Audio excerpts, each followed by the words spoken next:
Ireland, England పర్యటనలో ఎదురైన చేదు పరాజయాల తర్వాత భారత టీ20 జట్టు వైస్ కెప్టెన్ తిలక్ వర్మ తన స్ట్రైక్ రేటుపై వస్తున్న విమర్శలకు గట్టి సమాధానమిచ్చాడు. జింబాబ్వేతో ప్రారంభం కానున్న టీ20 సిరీస్కు ముందు విలేకరులతో మాట్లాడిన ఈ హైదరాబాదీ క్రికెటర్ తాను స్వార్థంతో కాకుండా జట్టు పరిస్థితికి తగ్గట్టుగానే బ్యాటింగ్ చేస్తారని స్పష్టం చేశాడు.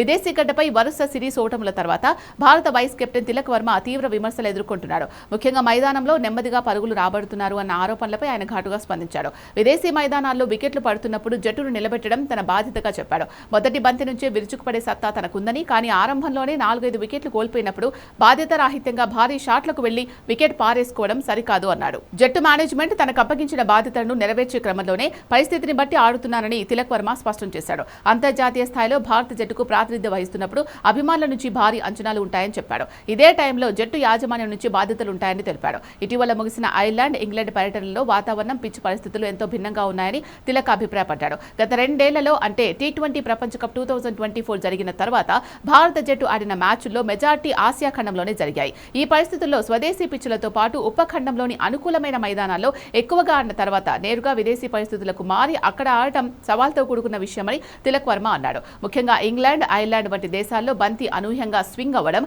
సీమ్ కావడం వల్ల బ్యాటర్లు తమ శైలిని మార్చుకోవాల్సి వస్తుందని అతడు వెల్లడించాడు. ప్రస్తుతం జింబాబ్వే పర్యటనలో ఉన్న తిలక్ వర్మ మళ్లీ పాత ఫామ్ అందుకోవాలని చూస్తున్నాడు. విదేశీ పర్యటనలలో ఎదురైన ఓటములు, కష్టమైన పరిస్థితుల నుంచి పాఠాలు నేర్చుకుని మెరుగ్గా రాణిస్తామని ధీమా వ్యక్తం చేశాడు.